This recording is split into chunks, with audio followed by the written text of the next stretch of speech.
Hi guys, this is Ane on my gaming series, and today we're gonna talk about Mario.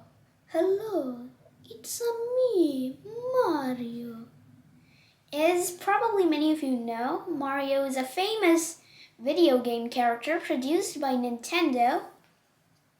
And today we're gonna talk about a bit about his history and about his occupations and a bit about his family and friends. So first you got Mario. He already said hello to you. You've got his brother Luigi. Hello, it's me, Luigi. You've got Yoshi, their friend. Yoshi. And Yoshi basically only says Yoshi, so that's his way of saying hello to you. And then you've got the villain, Bowser.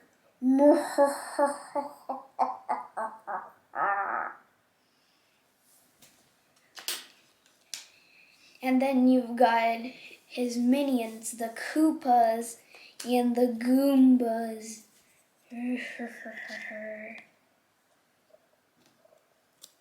They will stop Mario in his quest to save the princess. Hello. Okay, now everyone's been introduced to you. And let's get on with some of the in-game story so you can actually understand what I'm talking about. So, this is the princess. This is Mario.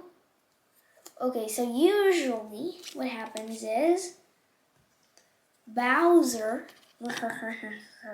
captures a princess. Oh no! And Mario has to go rescue her. Wahoo!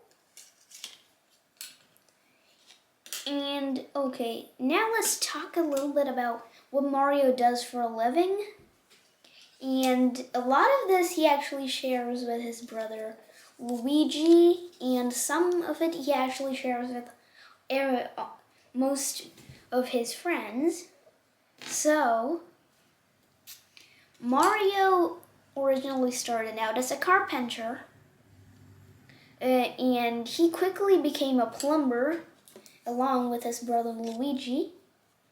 And then he went on to become a lot of things. He went on to become an athlete. He even started his own toy manufacturing company. He's an artist. He even was an archaeologist for some time. He was a soldier. And of course, he's the local hero who saves the princess. And he has a lot of jobs. He's a builder as well in Super Mario Maker, or 1 and 2. And he's basically a hero in most of the games. And he's an athlete in the Mario Tennis, Mario Super Strikers, Mario and Sonic at the Olympics, and many more sports-related series. And there is a spin-off game called Mario Joins the Military, in which Mario actually joins the army. He is also officially a plumber in a lot of the games. And in his first game, as I mentioned, he started as a carpenter. And in the Mario vs. Donkey Kong series, he's also the CEO of a toy manufacturing company. And then we have the mushroom, a main component of many Mario games. Mario can actually eat this, yum, to become bigger and stronger. So, and he can actually take a hit from a Goomba, but But the only thing that happens is he gets smaller, and even then he can jump on the Goomba. And then we have the pipe, the so-called pipes that Mario cleans up. And, excuse me, this pipe is broken. Mario shall fix it. Ooh, ooh, ooh. But then, let me introduce you to the Piranha Plant, an enemy of Mario who lives in pipes and tries to eat him. And so now Mario's, wah! Bye-bye, Mario. Okay, so we'll now get to Mario's history. So in 1981, we have Nintendo, that's the company who made Mario. And we have a video game designer called Shigeru Miyamoto. And we have a video game starting point for Nintendo. But Nintendo's not faring very well at that time because their arcade game, Radar Scope, was not selling very well. It was not popular, so they asked this designer, Miyamoto, to create a new arcade game that people would love. And Nintendo tried at first to get a license for the Popeye series characters, which had appeared in comic books and TV shows at that time, but Nintendo was not able to get a license to use those characters. So, Miyamoto had to create his own characters, and he came up with this carpenter. Originally, he had red overalls and blue shirt, and he was first called Mr. Video, but that name was quickly rejected and changed to Jumpman.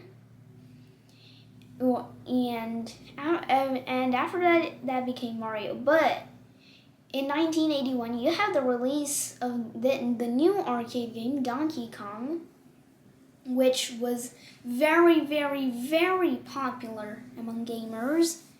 And it was the first appearance of Mario, or Jumpman as he was then known. And Jumpman has to rescue his girlfriend Pauline from a crazed ape called Donkey Kong, who has kidnapped Pauline and run away to a construction site. So Mario has to climb up the construction site while dodging barrels and buckets of oil and fire, and that can cause fire that Donkey Kong throws at him. And at one point, Jumpman actually unscrews girders and platforms so that Donkey Kong falls under his own weight. That's a bit cruel. But anyway, this game was immensely popular, and Nintendo decided that the character should reappear in more games, and thus the Mario franchise was born. And now in 1983, we have the release of the Nintendo Entertainment System, or Famicom as it was called in Japan. And the NES was Nintendo's first home console, meaning that you could actually buy it from a store and take it to your home, unlike previous games which could only be played at arcade centers in the middle of town. And as a game for the new NES, Nintendo actually made a new character, and that was Luigi, Mario's brother. And this was because Miyamoto was inspired by another game called Joust, which featured two-player gameplay. And the NES was just developed enough to support that kind of gameplay. So Miyamoto wanted to create a game with Mario, but with a gameplay similar to that of Joust, in which two players would compete against each other. So now you have Luigi. He was originally just a palette swap of Mario, which means that the colors were just reversed. So Mario's red, Luigi's green, and red and green are complementary colors, so the color scheme is reversed. Anyway, in Mario Bros, you control Mario and Luigi to defeat strange monsters coming out of the New York sewage pipes. And as a fun fact, this is also where the Koopa first originated as a four-legged tortoise-like thing called a shell creeper. And they would stay in that four-legged pose for a while more, but after that they would become bipedal. Anyway, I'm getting sidetracked. Mario Bros. Was also very popular, and in 1985 you have two more games released. The first one, which is not very well known. The second is a classic. And the first one is called Wrecking Crew, in which you control Mario and Luigi again, both armed with a hammer, and you just climb up and down ladders onto platforms to destroy stuff. I don't know why. There is a reason to destroy all that stuff, but anyways. And in the same year, you have the classic Super Mario Bros. Featuring Mario and Luigi yet again, but this time featuring characters like the Goomba, Princess Peach, the Koopa once again, under the name of Koopa, and King Bowser. And this is when you finally actually get to the Mushroom Kingdom, which is the setting for most places. Oh, and in this game, this is the first game where Mario can actually eat the mushroom to get bigger. And this also marks the first appearance of Piranha Plans, which are now pretty common in the series, actually. So Mario is on a pipe, standing like this, apart from it, and boom! Some sort of Venus flytrap thingy just comes out and tries to eat Mario. Wah! And Super Mario Bros. Is the best-selling Mario game and one of the most popular Nintendo games ever. And it has had many ports and remakes to many different consoles and arcades. And Super Mario Bros., if you're an adult, you probably played that game. If you're rich enough, that is, because games cost a lot of money.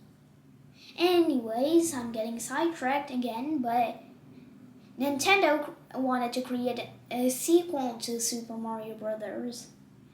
And originally they used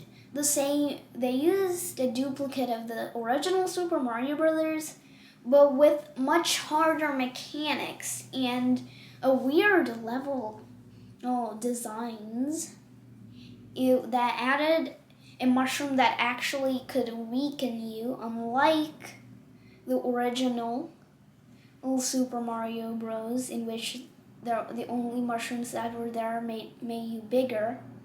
But this was actually rejected in favor of another game called Yume Kojo Doki Doki Panic, or Dream Factory Heartbeat Panic. And they just converted the game into a Mario characters game, and they sold it internationally as the Super Mario Bros. 2. And the original Super Mario Brothers 2 was only released in Japan until 1996. Or something around that. And that's it for today. We'll see you next week. Be sure to stay tuned.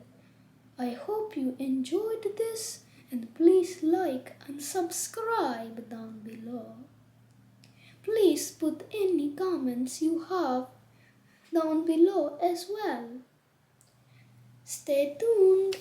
Bye. Yahoo!